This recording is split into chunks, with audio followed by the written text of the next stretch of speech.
Hello दोस्तों, नमस्ते। कैसे हैं आप सब?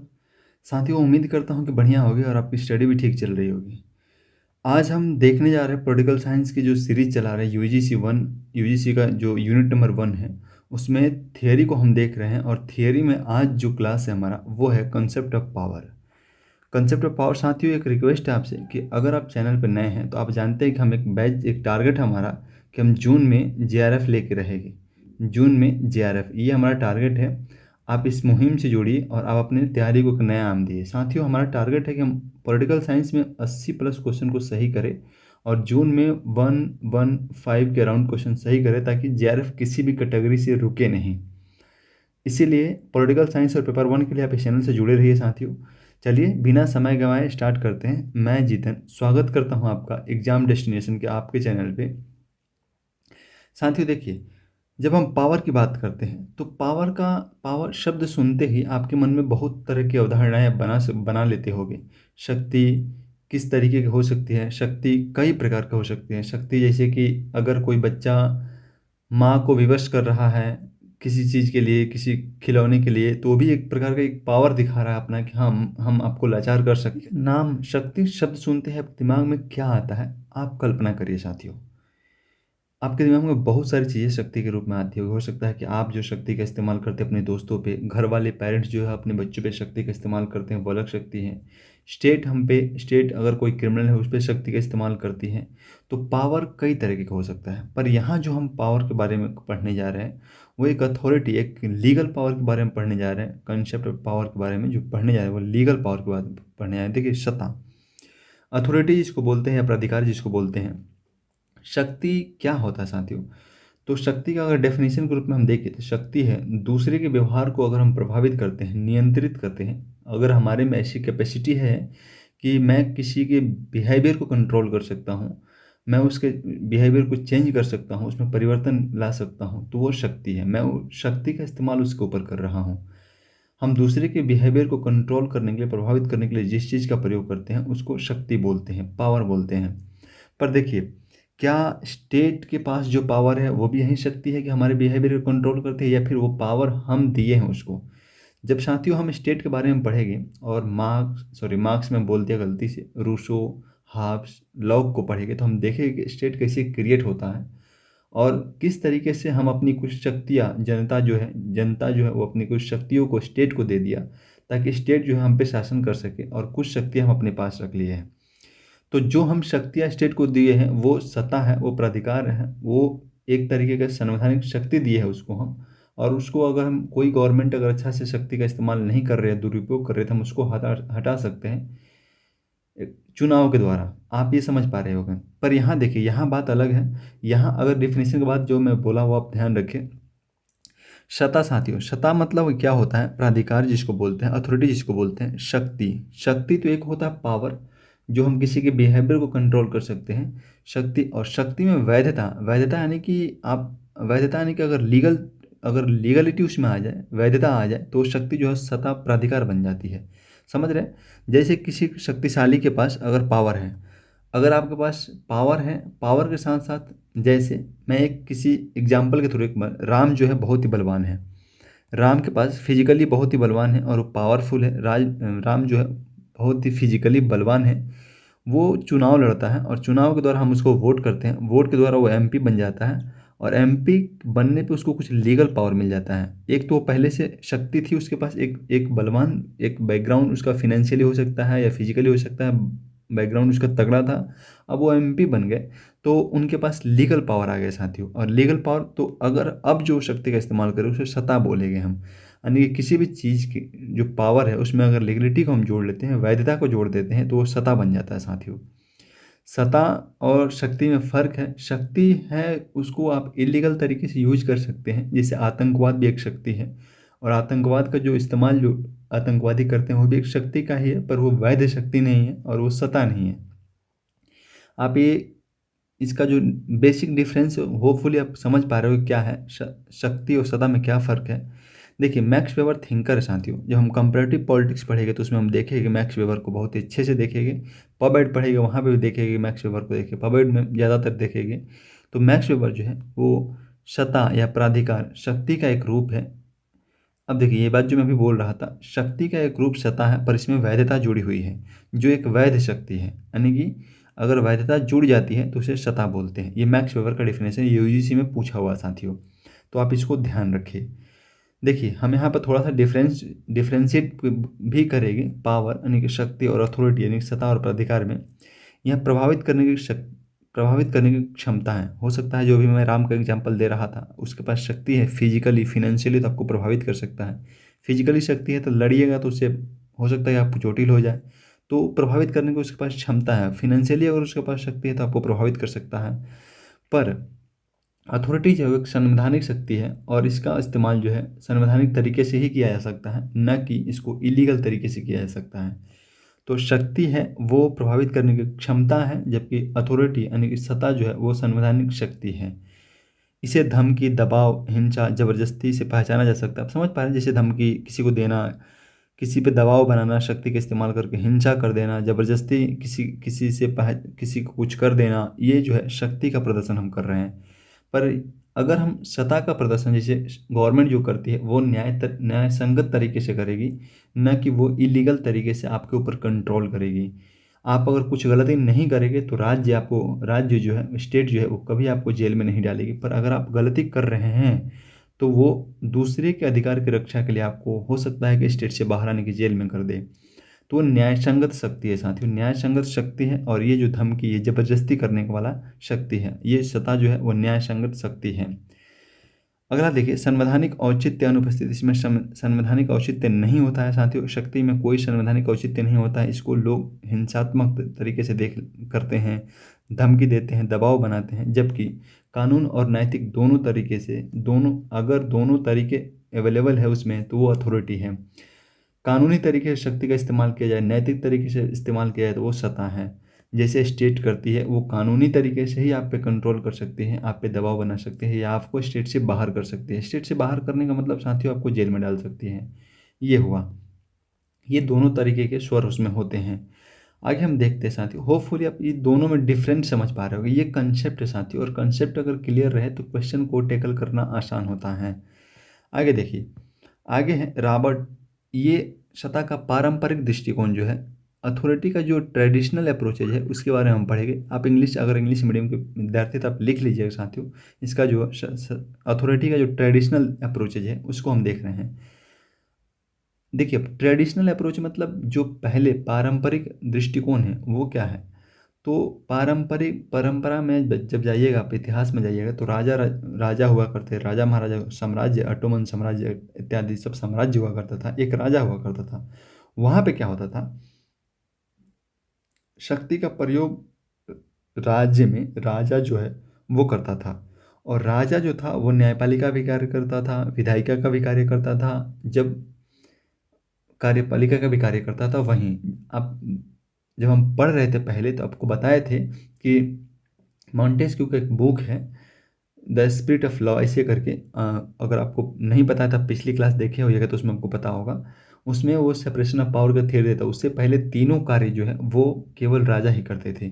तो सत्ता का पारंपरिक दृष्टिकोण में कहता है कि सत्ता जो है वो स्वभाव से बलपूर्वक मानी जाती है, और राज्य सत्ता का नकारात्मक रूप में देखा। देखिए इसको हम थोड़ा सा डिटेल में समझेंगे साथियों। इसमें जो है पारंपरिक दृष्टि में हम लॉक, प्लेटो से लेकर लॉक तक विचारकों को सभी को शामिल कर सकते हैं। जो पारंपरिक दृष्टिकोण है सत्ता को, वो उसमें इस चीज़ को हम थोड़ा समझते हैं साथियों कि सत्ता को स्वभाव से बलपूर्वक माना।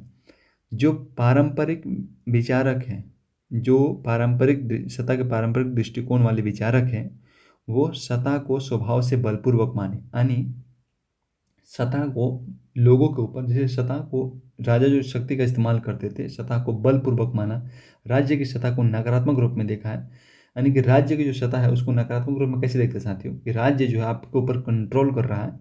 जैसे लाख क्या बोलेगा, लाख अगर बोल रहा है कि राज्य को मिनिमम किया जाए, इसका मतलब यह है कि राज्य जो है वो जो जनता है, जो मानव है, जो इंडिविजुअल है, उसके ऊपर सत्ता जमा रहा है, उसके ऊपर कुछ नकारात्मक क्रियाएं कर रहा है, उसको कम करने के लिए ही तो राज्य कम किया जाए, ये लाख बोलता है। तो लाख अगर स्टेट के खिलाफ है, स्टेट देखिए उदारवादी स्टेट को मानते हैं, ऐसा नहीं है कि उदारवादी स्टेट को बनाए रखना चाहते हैं, और उदारवादी ये भी बोलते हैं कि राज्य जो है एक आवश्यक बुराई है। लेकिन क्या राज्य को मिनिमम बोलते हैं, राज्य को मिनिमम करने की बात करते हैं। राज्य बहुत ज़्यादा जीवन में हस्तक्षेप न करे, मानव को चिंतनशील प्राणी मानते हैं वो। तो ये कह रहा है कि राज्य अगर कुछ नकारात्मक कार्य कर रहा है उसको रोकना चाहिए, इसीलिए नकारात्मक रूप में देखते हैं राज्य की सत्ता को, नकारात्मक रूप में देखते हैं, न कि सकारात्मक रूप में। यानी कि राज्य कुछ नहीं करना चाहिए पब्लिक के ऊपर। जो जनता है वो चिंतनशील है, वो अपना गुड और बैड जानता है, उसके ऊपर ज़्यादा कंट्रोल करने की ज़रूरत नहीं है। इसीलिए पारंपरिक दृष्टिकोण जो है सत्ता का वो नकारात्मक था, ये लोग मानते हैं। क्योंकि आप देखे होइएगा जब इतिहास में हम जाते हैं तो वहाँ पे सारा कंट्रोल राजा के पास होता था। मानव को चिंतनशील प्राणी नहीं मानते थे वो लोग, वो सारा कंट्रोल अपने हाथ में रखते थे। इसीलिए ये बोल रहा है कि राज्य जो है, राज्य का सत्ता जो नकारात्मक पहले मानते थे। अब हम आगे देखते हैं अब गैर पारंपरिक दृष्टिकोण क्या बोलता है, यानी कि आधुनिक दृष्टिकोण क्या बोलता है।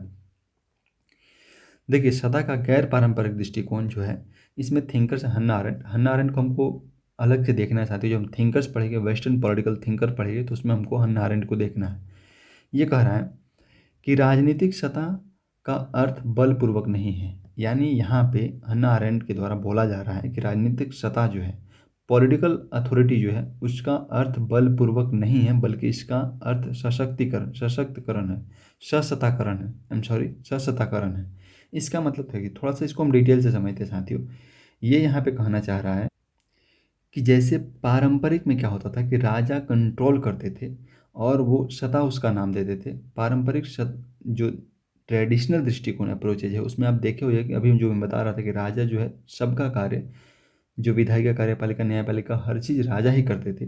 और जो वो सत्ता इस्तेमाल करते थे वो बलपूर्वक इस्तेमाल करते थे। तो ये कह रहा है कि राजनीतिक सत्ता, पॉलिटिकल अथॉरिटी जो है, उसका अर्थ बलपूर्वक नहीं है, बल्कि इसका अर्थ जो है वो सशक्तिकरण है। यानी कि इसको पहले से तुलना नहीं किया जा सकता। अब जो है सत्ता, जो आधुनिक सत्ता जो है वो बलपूर्वक नहीं है। ये हन्ना अरेंट बोल रहा है साथियों।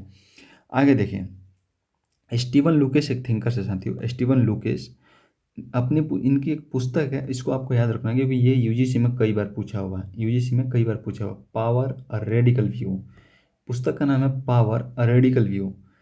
इसमें ये बोल रहे हैं सत्ता के 3 आयाम देते हैं साथियों। स्टीवन लुकेश अपनी पुस्तक पावर अ रेडिकल व्यू में सत्ता के 3 आयाम बताए। और उसमें क्या है, निर्णय लेना। देखिए, निर्णय लेने से गवर्नमेंट कोई निर्णय लेती है, तो एक आयाम ये हुआ सत्ता के 3 आयाम। हम सरकार को पावर देते हैं, अपनी कुछ इच्छाओं को काट कर सरकार को दे दिया, अपने को कुछ इच्छाओं को हम सरकार को समर्पित कर दिए हैं कि मेरी को कुछ इच्छाएं, कुछ अधिकार तुम लो और तुम एक नियम बनाओ। स्टेट के बारे में बोल रहा हूँ, स्टेट को हम बोले कि तुम एक नियम बनाओ। जब हम लाग को, हॉब्स को, रूसो को पढ़ेंगे तो देखिएगा वहाँ पे, तुम एक नियम बनाओ और उसी नियम से हम सब रहेंगे, हम कोई वायलेंस नहीं करेंगे, इस तरीके से। तो निर्णय जो लेने का हम अधिकार जो दे रहे हैं वो स्टेट को दे रहे हैं साथियों। तो ये सत्ता के जो 3 आयाम है उसमें एक है निर्णय लेना, और निर्णय लेने का अधिकार जो राज्य के पास है वो हमारे द्वारा ही दिया गया है। इसलिए एक आयाम तो ये हो गया निर्णय लेना। दूसरा है गैर निर्णय। देखिए, एक तो है कि डायरेक्ट सरकार गवर्नमेंट निर्णय ले, दूसरा क्या है, मीडिया मुद्दा बनाते हैं। आप देखे हुए कोई, अगर भारत में आप देखे हुए बहुत सारे ऐसे अभी चीज़ें हैं जिसका मीडिया मुद्दा बनाती है और वो निर्णय नहीं करते। निर्णय तो सरकार का ही काम है, पर मुद्दा वो बनाती है। जैसे अगर कोई चीज़ गलत हो रहा है भारत में, अगर कोई चीज़ रॉन्ग हो रहा है, तो मीडिया एक मुद्दा बनाएगी, मीडिया जनता के सामने लेके जाएगी और जनता सरकार पे दबाव डालेगी कि अगर आप ये काम गलत करोगे तो हम आपको अगले चुनाव में हटा सकते हैं, सत्ता से हटा सकते हैं। तो इस तरीके से ये गैर निर्णय वाला काम भी सत्ता का ही आयामों में से एक है। और सरकार जो है डरती है कि हम अगर कुछ ऐसा करते हैं तो ये मीडिया मुद्दा बनाए, पब्लिक जानेंगे और अगली बार हमको वोट नहीं करेगी। इसीलिए सत्ता का जो प्रयोग है हम लीगल तरीके से करेंगे, न कि इलीगल तरीके से। इच्छाओं को आकार देना साथियों। देखिए, सत्ता एक और चीज़ है। सत्ता इच्छाओं को आकार कैसे देता है, जैसे टीवी में हम प्रचार कुछ कर रहे हैं। सपोज कि आजकल पूंजीवाद का ज़माना है साथियों, हर चीज़ आप देख पा रहे हो प्रचार के द्वारा। अगर हम पहले गांव में आप देखे हुए, मैगी को कोई नहीं जानते थे, मैगी को कोई नहीं जानते थे, मैगी कोई नहीं खाता था। पर आज क्या है कि प्रचार के द्वारा सब घर में टीवी चला गया और मैगी एक ट्रेडिशन बन चुका है। हर छोटे बच्चों को मैगी चाहिए, नूडल्स चाहिए खाने के लिए। पूंजीवाद कहाँ तक घुस रहा है साथियों, ये आप देखे हुए, इच्छाओं को ये आकार देने लगा है। सत्ता, जैसे अगर सरकार कुछ प्रोडक्शन, देखिए यहाँ पे जब सतह के आयाम को हम पढ़ रहे हैं, सतह केवल एक ही की जो स्टेट के पास है वही नहीं बोल रहे, सतह कुछ भी हो सकता, सतह किसी के पास हो सकता है। जैसे कोई कंपनी है वो भी लीगल तरीके से अगर अपना काम कर रही है और अपने कस्टमर के प्रति लीगल है और सब कुछ ऑथेंटिक रूप से यानी कि नैतिक रूप से काम कर रहे हैं, तो वो भी एक सतह का ही प्रयोग कर रही है वहाँ पे, क्योंकि वो इलीगल तरीके से नहीं कर रही है। और अब किसी कंपनी में बहुत सारी ऐसी कंपनी होती है जहाँ पे फ़ोन अलाउ नहीं होगा, तो एक नियम हम बनाए हुए हैं कि हम इस कंपनी में जाएंगे काम करने के लिए, तो हमको पहले से माइंडसेट तैयार रहता है कि हम यहाँ पे कुछ चीज़ें ऐसे हैं जो नहीं लेके जा सकते हैं, उसको हमको त्यागना ही होगा। तो वहाँ पे भी एक सतह, आप समझ पा रहे हो कि मैं क्या बोल रहा हूँ, वहाँ पे भी एक सतह जो कंपनी का जो हेड है या कंपनी जो है वो एक सतह का इस्तेमाल कर रही है और कुछ अधिकारों को आपको सीमित कर रही है। इसी तरीके से इच्छाओं को कैसे आकार दे रहे हैं साथियों, टीवी में देखते रहो आप, बहुत सारे एड्स आते हैं और वो लोगों की इच्छाओं में लोग अब उसको अडॉप्ट करने लगते हैं। जब हम पढ़े कंपैरेटिव पॉलिटिक्स साथियों, तो वहाँ पे एक बार हम देखेंगे एक थिंकर्स हैं जो the rest of the earth ऐसे बुक लिखते हैं, उनका नाम है साथियों की फ्रांज फैनन। फ्रांज फैनन को देखिए कि वहाँ पे हम बताएंगे आपको, इस चीज़ से रिलेट करेंगे कैसे पूंजीवाद जो इच्छाओं को कैसे आकार दे रहा है। तो यहाँ पे आप जस्ट इतना समझिए कि ये सतह जो है वो इच्छाओं को भी आकार दे सकता है, और कैसे दे सकता है, टीवी में प्रचार के द्वारा उससे पाने के लिए लोग प्रयास स्टार्ट कर देते हैं। जैसे सपोज कीजिए कि टीवी में प्रचार आया कि आईफोन जो लोग रखते हैं वो कूल दिखते हैं, वो थोड़ा सा उनका स्टेटस अच्छा दिखता है। अगर आप बाहर आईफोन लेके चल रहे हैं तो आपको लोग अलग ही निगाह से देखेंगे। तो हम टीवी में ऐड देखे, अब हमको क्या है, मेरे अंदर एक इच्छा जागृत होगी कि मुझे कुछ ऐसा करना चाहिए कि मेरे पास पैसा हो और मैं भी आईफोन लेके चलूँ। समझ पा रहे हैं? तो इस तरह से सतह जो है वो इच्छाओं को भी आकार दे रहा है साथियों। देखिए मार्गेनथाउ, यहाँ पे थोड़ा सा नाम गलती है, मार्गेनथाउ जो है, मार्गेनथाउ इनका कथन है सतह के बारे में, अथॉरिटी के बारे में क्या बोलते हैं। तो मार्गेनथाउ एक अन्य कह रहे हैं कि अन्य इंसानों के दिमाग और कार्य पर नियंत्रण।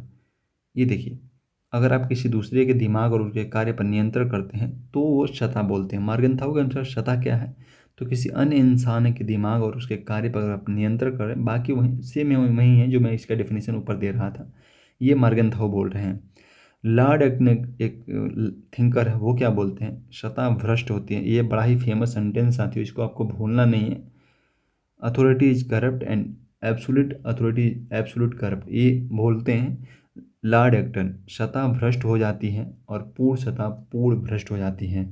ये कौन बोल रहा है? Lord Acton. ये कथन आपको याद रखना हो क्योंकि यूजीसी एक बार इस कथन को पूछी हुई है।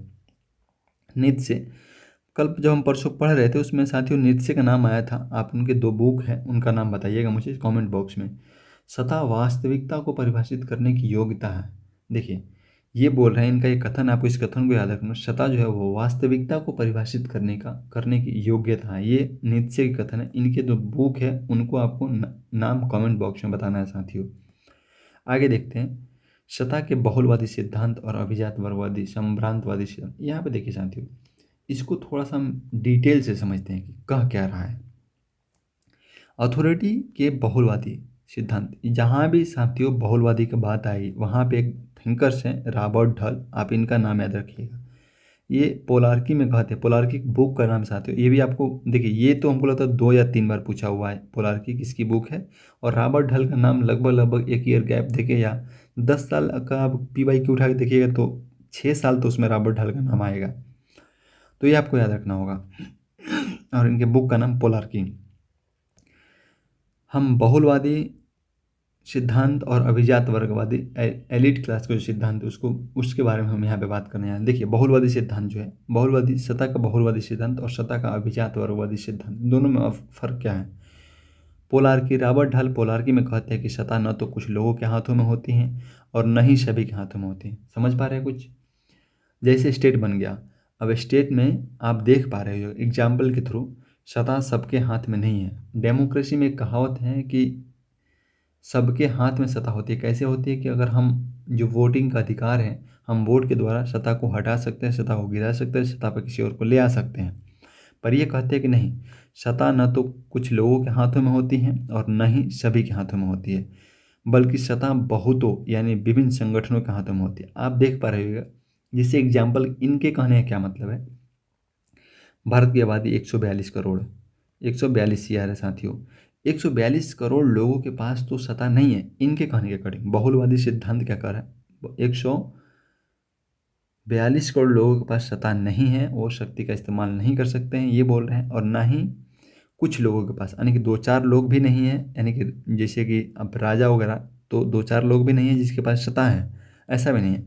बल्कि सत्ता विभिन्न संगठनों के हाथों में होती है। जैसे संगठन क्या, पॉलिटिकल पार्टी हो गई, कोई एनजीओ हो गया, या फिर प्रेशर ग्रुप हो गया, किसान, प्रेशर ग्रुप में किसान संगठन, छात्र संगठन, ये सब आ जाएगा साथियों। प्रेशर ग्रुप को हम देखेंगे। तो ये कह रहे हैं नहीं, सत्ता ना तो सबके हाथ में है और ना ही कुछ लोगों के हाथ में है, बल्कि विभिन्न जो ऑर्गेनाइजेशन है, विभिन्न संगठन जो है उनके हाथों में है, न कि किसी एक के हाथों में। ये बहुलवादी सिद्धांत बोल रहा है।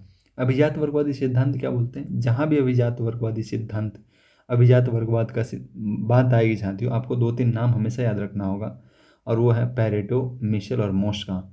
इनकी बड़ा फेमस बुक है और लगभग हर साल पूछा हुआ है साथियों। लगभग किसी न किसी तीनों में से किसी न किसी का एक बार पूछ ही देता है, हर साल लगभग पूछ देता है। जब हम पढ़े कंपैरेटिव पॉलिटिक्स तो उसमें देखेंगे इन तीनों को अलग से डिटेल में। अभी हम यहाँ पे समझते हैं केवल कि अभिजात वर्गवादी सिद्धांत कहता क्या है सत्ता के बारे में।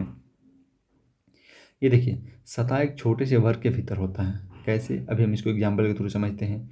और शक्ति एक बंद लूप में परिचालित होती है, ये पैरेटो बोलते हैं। लोकतंत्र में भी सत्ता अल्पतंत्र के हाथों में होती है, इसको भी हम डिटेल से समझेंगे। और पैरेटो, रावल, मिशेल, CW में महत्वपूर्ण विचारक है इसके अभिजात वर्गवादी के। ये 3-4 विचारक जो है साथियों, और ये हर साल लगभग पूछते रहता है।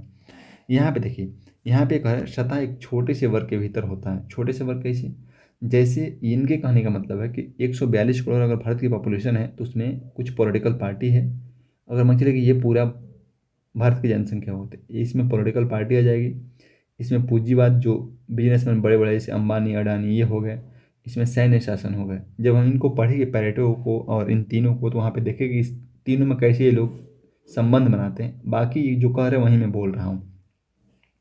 ये तीनों हैं और कह रहे हैं एक छोटे से वर्ग के भीतर होते हैं, शक्ति बंद लूप में परिचालित होती है। इसका मतलब ये हुआ, जैसे ये पॉलिटिकल पार्टी हो गई, ये पॉलिटिकल पार्टी हम मान लेते हैं, ये पूंजीपति मान लेते हैं, ये पूंजीपति यानी कैपिटलिस्ट मान लेते हैं, और ये जो है ये मिलिट्री पावर मान लेते हैं। तो ये कह रहे हैं कि कभी सत्ता जो है कभी इसके पास चला जाता है, कभी इसके पास चला जाता है, और कभी इसके पास चला जाता है।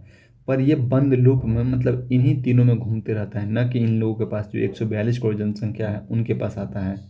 होपफुली आप इस एग्जाम्पल थ्रू इस चीज़ को समझ पा रहे होंगे। ये बोल रहे हैं कि शक्ति जो है, सत्ता जो है एक छोटे से वर्ग के भीतर होता है, यानी कि या तो पॉलिटिकल पावर के पास होगी या फिर मिलिट्री पावर। जैसे आप वियतनाम में देख पा रहे, वियतनाम में देख लिए, फिर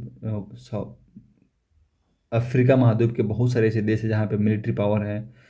आप म्यांमार में देख लीजिए, पाकिस्तान में देख लीजिए, तो मिलिट्री पावर जो है, इस तरह से ये बोल रहे हैं कि सत्ता जो है या तो पॉलिटिकल पावर के हाथ में रहेगी, या फिर मिलिट्री के पास, या फिर पूंजीपति जो है उनके हाथों में रहेगी, यानी कि वो कंट्रोल करेगी सत्ता को।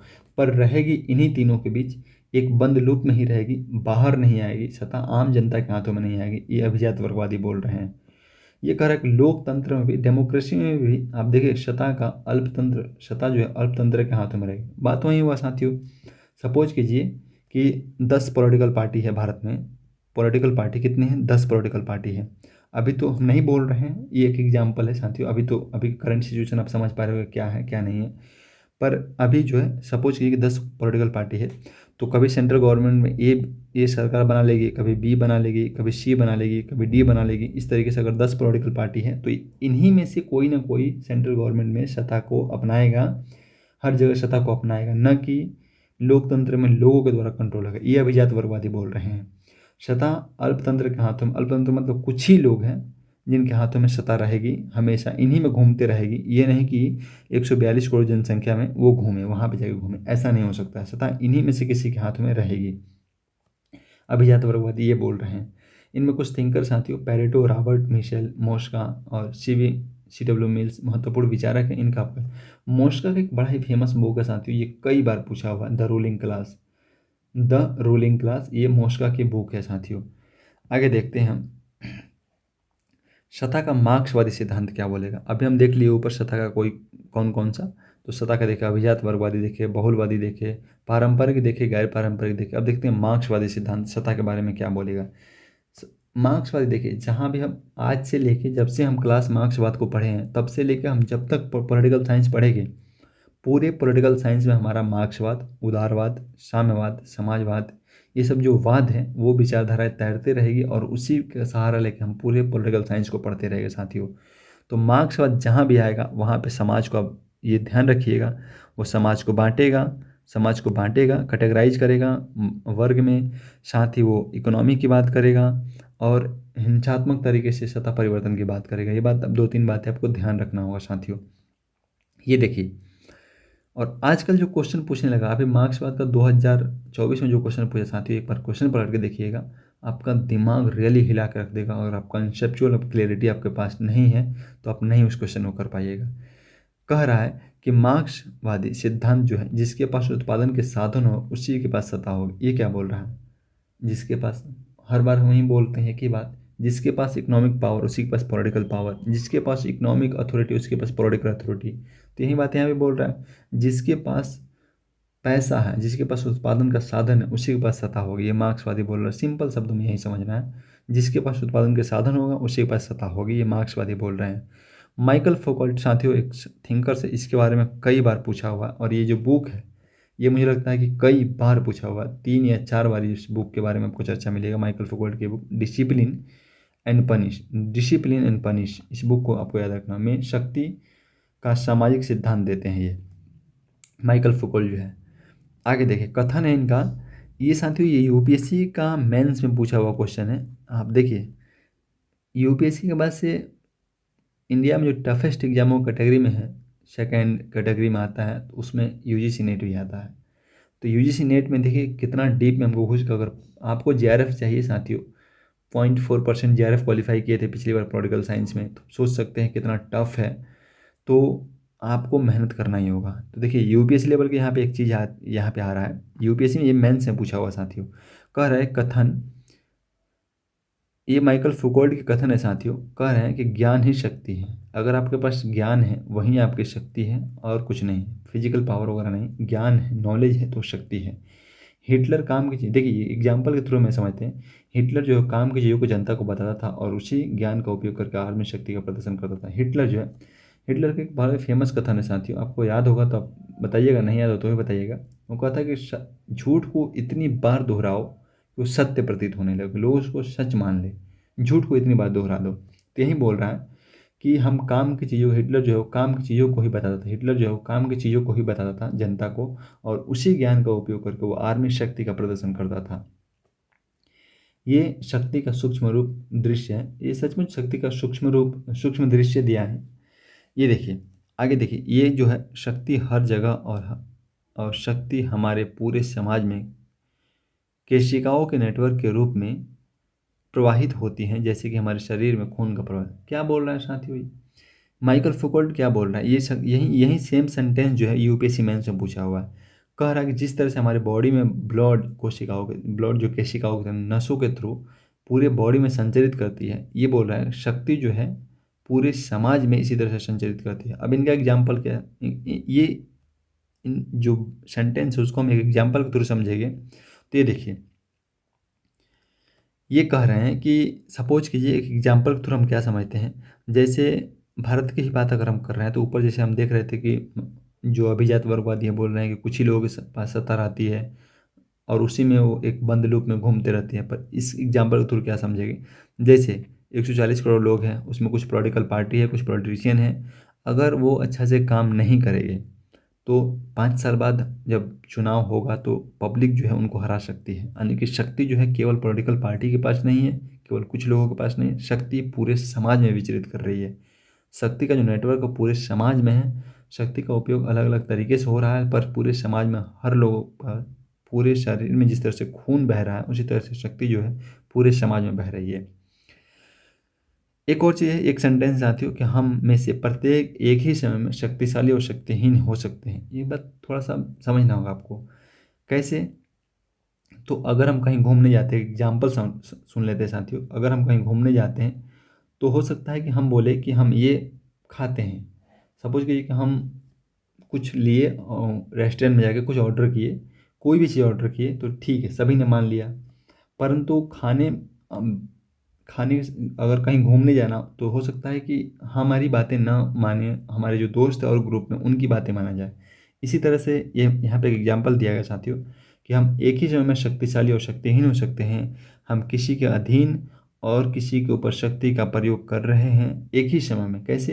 तो अगर हम कहीं घूमने जाते हैं तो सब मेरी बात मानते हैं, सपोज कीजिए, परंतु जब खाने का समय आता है तो राम की बात मानते हैं, मैं भी, यानी कि मुझे भी राम की ही बात माननी पड़ती है अगर हम ग्रुप में हैं तो। इसी तरह से अगर हम एक ही टाइम पे जैसे घूमने के लिए, घूमने अगर हम जाते हैं तो घूमने जो जाते हैं तो हमारी बात मानते हैं, पर वहीं घूमने उसी टूर पे अगर खाने की बात होती है तो राम की बात मानते हैं। तो इसका मतलब कि हम यहाँ पे शक्तिशाली है, घूमने वाली मेरी बात मान रहे हैं, जबकि हम यहाँ शक्तिशाली नहीं हैं, वहाँ पे हम शक्तिहीन है क्योंकि राम की बातें वहाँ पे ऊपर हैं। इस तरह के साथियों ये क्लास जो है, ये कंसेप्ट ऑफ पावर का जो क्लास आप देख पा रहे होगे, आधे घंटे में हम कंसेप्ट ऑफ पावर को इतनी गहराई से पढ़े कि आपको पूरे यूट्यूब पे इस तरह से कंटेंट और इस तरह से क्लास नहीं मिलेगा। ये मैं श्योरिटी के साथ कर रहा हूँ साथियों। आप जुड़े रहिए मेरे साथ।